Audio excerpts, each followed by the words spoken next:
La vraie différence entre la Surface Pro et la Surface Book, c'est bien sûr la taille de l'écran. En tout cas, c'est ce que je pensais avant de l'acheter. Maintenant que je l'ai acheté, j'en suis déçu. Je suis déçu de la Surface Book. Surface Book ou Surface Pro, lequel choisir? Je vais essayer de vous montrer les vraies différences entre la Surface Pro et la Surface Book. Comme vous pouvez le voir, c'est la Surface Book 3, 3 ou 2, ça va pas avoir beaucoup d'impact. La Surface Pro que j'ai là, c'est la Surface Pro 6, donc que ce soit la 6 ou la 4 ou la 7, il n'y a pas beaucoup de différence non plus, puisque j'avais la 4 aussi. On va commencer par un tour de boîte, et là déjà, on va voir que les boîtes sont pratiquement pareilles. Surface Pro ici en haut à gauche, là-bas pareil, avec une photo de présentation. Ici sur le côté, Surface Pro, ici Surface Book. On va tourner la boîte, on va voir qu'il n'y a rien ici, pareil de ce côté. Là, on n'a rien, et là aussi, pareil sur celui-là, on n'a rien du tout dessus. À l'arrière, on va voir la surface que j'ai choisie. Donc ici, on a le descriptif technique avec des petites explications, voilà. Et là, on va avoir la même chose. Alors là, c'est différent parce que du coup, au lieu de le mettre en bas à gauche, ils l'ont mis en haut à gauche. Mais à part ça, globalement, on a les explications ici. Enfin voilà, on a vraiment pratiquement la même boîte. Lorsqu'on va ouvrir la boîte, c'est pareil, il n'y a pratiquement pas de différence. À noter que ici, on a une boîte, donc sur la Surface Book, on a une boîte qui est bombée sur la partie qui s'ouvre. Et ici, on a une boîte qui est plate sur la Surface Pro. Voilà, à part ça, il n'y a aucune autre différence sur les boîtes. Et ici, on va avoir, donc au niveau du contenu, donc les deux, ils sont plastifiés. Et après, pour les deux, on a le chargeur qui est exactement le même et les notices que personne ne va lire comme d'habitude. Lorsque je dis que le chargeur de la Surface Book est exactement le même que celui de la Surface Pro, c'est au niveau du connectique. Donc, vous allez pouvoir utiliser votre chargeur pour l'un ou pour l'autre. Ou encore, le Surface Dock, si vous voulez l'acheter, ça sera le même pour les deux. En tout cas, il va fonctionner. Une différence qu'on peut noter, c'est que sur la Surface Book, ici, c'est beaucoup plus épais qu'ici. Donc, ce qui fait que derrière, alors ça, c'est le truc que j'ai jamais compris, sur le chargeur, c'est écrit en gros ici 127 watts, alors qu'ici, c'est pas écrit c'est combien de watts. Cool.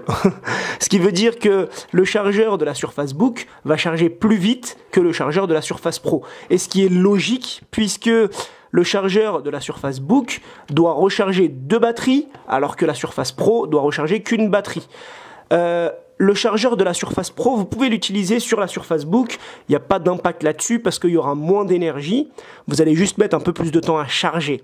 Par contre, le chargeur de la Surface Book, je ne vous conseille pas de l'utiliser avec la Surface Pro, puisque c'est écrit 127 watts, on voit nettement qu'il est plus gros, même au niveau donc, de l'encoche qui est là, ici, autour, donc ce qui fait qu'il peut peut-être endommager votre Surface Pro, voilà, au lieu de charger plus vite. Par contre, celui de la Surface Pro, on peut l'utiliser sur la Surface Book, c'est juste qu'on va avoir un peu plus de temps pour le charger, c'est pas grave quand on est posé. Voilà un peu ce que ça donne, à part la boîte, il y a rien d'autre, pas d'écouteurs, pas d'autres accessoires qui est fourni avec. Et on note tout de suite que ici, sur Microsoft Surface Pro, il n'y a pas de clavier. En fait, le clavier d'origine Microsoft s'appelle un type cover, comme celui-là, et il n'est pas d'origine, donc j'ai dû l'acheter à côté. Alors que sur la Surface Book, le numéro de série, même du clavier, il est limite identique au PC, sont vraiment vendus avec. Donc que ça soit le PC ou encore son clavier, il est fourni avec. Et là, on va arriver à pourquoi. La vraie différence entre la Surface Pro et la Surface Book, c'est bien sûr la taille de l'écran. Après, bien sûr, on peut rentrer dans le détail technique. Je vais vous le prouver par A plus B que c'est pas forcément techniquement ultra différent. Il y a une petite différence toujours et encore heureux, vu le prix qu'on paye et vu les performances qu'il devrait avoir. À part ça, la vraie différence, ça va être la taille de l'écran. En tout cas, c'est ce que je pensais avant de l'acheter. Maintenant que je l'ai acheté, j'en suis déçu. Je suis déçu de la Surface Book. Vraiment. Parce que la vraie différence, c'est pas que la taille de l'écran. Pour moi, la vraie différence entre Surface Book et Surface Pro, c'est les connectiques. Et là, Surface Book m'a plus que déçu. L'exemple est très simple. Vous allez prendre votre clavier, vous allez le poser au bureau, donc au travail, et vous allez arriver à la maison. À la maison, vous allez acheter clavier plus souris sans fil, Bluetooth. Et donc, vous allez utiliser à la maison votre clavier souris sans fil avec votre Surface Pro. Sauf qu'avec la Surface Book, vous pouvez rien faire. La Surface Book n'a aucun connectique. Mis à part le prise jack qu'on voit qui sert à rien, à faire le tour de l'appareil, c'est la vraie différence. Commençons par Surface Pro. Surface Pro, je l'ai depuis à peu près 2017. Donc j'ai eu la 4, maintenant c'est la 6. Voilà, on a à peu près tous les connectiques. Ici, on a juste à acheter un adaptateur qui va nous permettre de se brancher en HDMI sur directement l'écran. Ici, on a l'USB pour pouvoir mettre des clés USB ou encore des disques durs externes directement. Ici, l'endroit pour recharger notre Surface Pro. Ici, dans la petite fente, l'endroit pour mettre la carte SD sur votre Surface Pro. De ce côté, on a le prise jack. Et ici, on a une fente, surtout la fente, qui va nous permettre de le poser où on veut. Donc, on va pouvoir poser notre Surface Pro à côté de la télé, où on va pouvoir faire ce qu'on veut. Comme je vous ai donné l'exemple de la souris sans fil, avec le PC posé à côté de la télé, on peut l'utiliser comme un serveur multimédia, ou on peut l'utiliser comme un ordinateur qu'on a branché avec l'écran de la télé. Enfin bref, on a vraiment toutes les possibilités avec la Surface Pro. Parce que c'est vraiment une tablette et un ordinateur avec Windows dedans. Le plus gros avantage des Surfaces, c'est qu'il y ait Windows dedans. Ce ne sont pas des tablettes Android et vous pouvez vraiment l'utiliser comme un PC, en plus du mode tablette. Alors que la Surface Book, il n'a aucun port et aucun connectique. Par exemple, de ce côté, on va avoir que le port jack. Avec le port jack, on ne peut pas le brancher à la télé, on ne peut rien faire. De ce côté, on va avoir le bouton de l'allumer et puis du volume, comme sur la Surface Pro, pareil. Et de ce côté, on n'a rien du tout. Rien du tout. La tablette n'est pas autonome, même si qu'on peut le recharger, on n'a pas de port pour brancher en HDMI.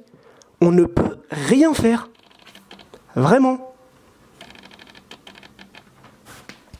Donc après, bien sûr, on peut lui donner les mérites en disant « Oui, il a 2 ports USB, la Surface Pro n'a pas de port USB. Oui, il a une entrée carte SD. » Ok, sauf que la carte SD, elle est toujours à l'extérieur. Lorsque vous allez mettre une carte SD, elle va sortir, donc vous ne pouvez pas la ranger, par exemple, dans votre sac, sinon vous risquez de le casser. Alors que sur la Surface Pro, vous avez une fente. La carte SD, elle est là, vous fermez, vous la rangez.